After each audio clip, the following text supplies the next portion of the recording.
네, 유승민 작가 모셨습니다. 어서 오세요. 안녕하세요. 자, 오늘 어떤 내용일까요? 네, SK텔레콤이 해킹 사고에 대한 대국민 사과문을 발표했습니다. 전 고객을 대상으로 유심을 교체해주겠다라는 약속과 함께 하나를 더 추가를 했는데요. 유심 보호 서비스 가입을 요청하고 나선 겁니다. 네. 이게 2차 피해를 막기 위한 조치다라고 설명을 했는데 적절한 대책인지 알아봤습니다. 일단 유심보호 서비스가 뭐예요? 이게 유출된 유심 정보로 해커가 다른 휴대폰을 개통하지 못하도록 막는 기능인데요.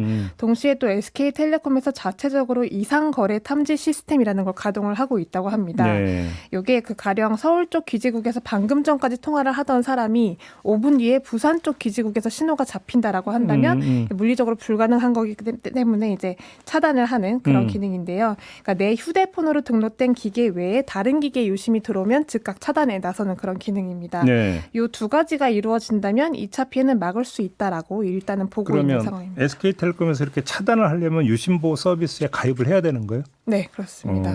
그래야 된다. 네. 근데 이런 생각을 할 수도 있어요. 아니 그냥 유심 교체해 주기로 했으면 그냥 바로 교체해 주면 되지. 왜 또 번거롭게 유심보호 서비스에 가입을 하라. 네. 이렇게 안내를 하느냐. 그렇죠. 이런 생각을 할 수 있잖아요. 네, 가입자가 우선 2,300만 명이기 때문에 물리적으로 유심카드를 준비하는 게 어렵다라는 게 답변이었습니다. 그렇기 때문에 유심보호 서비스를 우선 가입해달라고 요청을 하고 나선 건데 네. 다만 가입을 하고 싶어도 못하는 사람들도 있습니다. 아, 서비스에? 네, 왜냐하면 이게 해외 로밍 서비스와 동시에 구동이 불가능하기 때문에 해외 로밍 서비스를 이용하고 있는 사람 같은 경우는 본인이 직접 유심을 사서 교체를 해야 되는 그런 상황이 오는 거죠. 사과만 가지고도 말이 많던데요? 네, 사과문에 향후 이 서비스 가입자에 대한 유심 불법 복제 피해가 이제 발생을 했을 때는 SK가 책임을 지고 보상을 하겠다라는 문장이 있습니다. 네. 근데 이 문장대로라면 피해가 발생해도 유심 보호 서비스를 가입한 사람한테만 보상을 해주겠다라는 뜻으로 읽히는데요.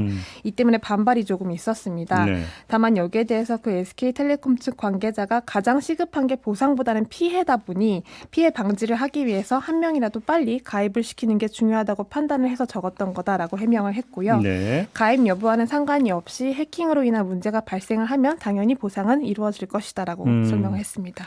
그리고 또 하나 네. 유심보호 서비스에 가입을 하려면 앱이든 웹이든 들어가서 신청을 해야 되는 거잖아요. 네. 근데 이게 어렵다는 얘기도 있던데요.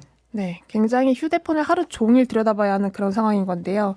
가령 어제 오후 1시 기준으로 제가 들어가 봤는데 네. 인터넷상 대기 인원이 45만 명이 있었고 대기 시간이 125시간이었습니다. 그러니까 이 가입자 입장에서는 사실 유심이 언제 불법 복제가 될지 모르기 때문에 뭐 한시도 긴장감을 놓을 수가 없는데 그렇죠. 유심보호 서비스 가입을 하는 데만 며칠이 걸린다라는 이야기가 되는 겁니다. 거기다가 좀 문제가 인터넷에 익숙하지 않은 취약계층이라던가 혹은 직접 매장에 가기에 좀 시간이 걸리는 사람들 같은 경우에는 이제 2중, 3중으로 어려움을 겪을 수밖에 없는 상황이고요.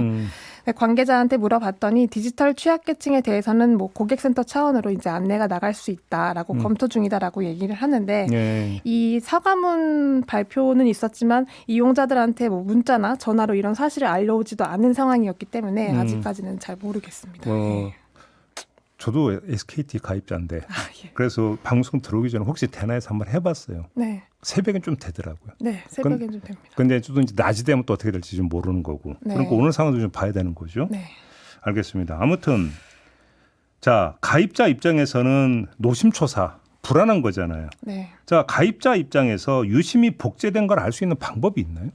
알 수 있는 방법, 그러니까 미루어 짐작해 볼 수 있는 방법은 있다고 합니다.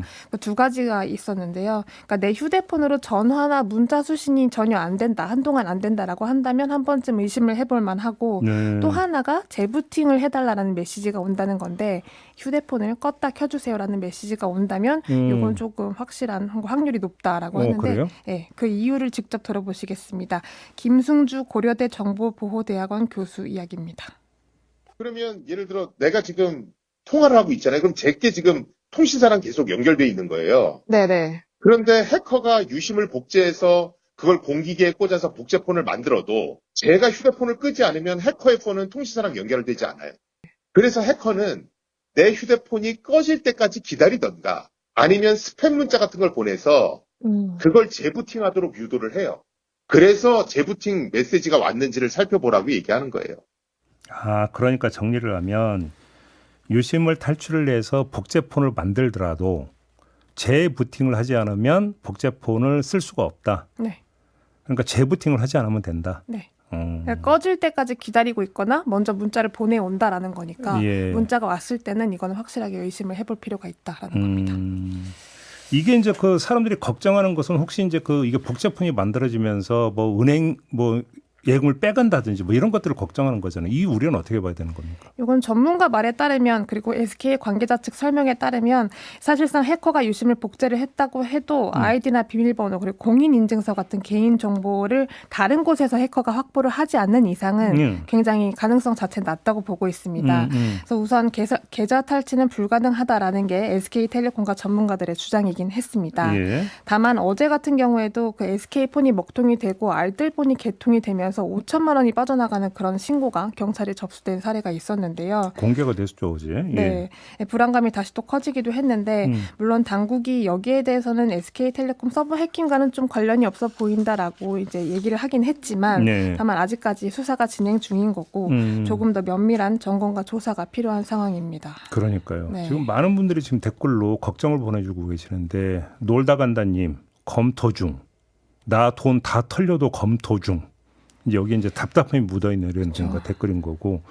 이동훈님 유심보호 서비스를 신청하면 해외 로밍할 때 애로사항이 기다리고 있습니다. 하라고 하는 한숨을 달아주셨습니다.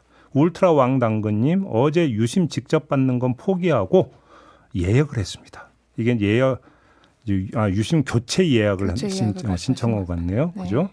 그다음에 몰닥스님 이거 모르고 그냥 넘어가는 사람들 있을 거야. 어르신들은 전혀 모를 텐데 아이고. 점점점. 바로 이게 가장 큰 문제죠. 사실 어르신들이 좀 걱정이 되는 거 아니겠습니까? 예. 그죠? 네. 그래서 얼마나 이제 그 자세하게 그다음에 그러니까 실시간으로 안내를 해 주느냐가 사실은 좀 관건이 될 것 같은데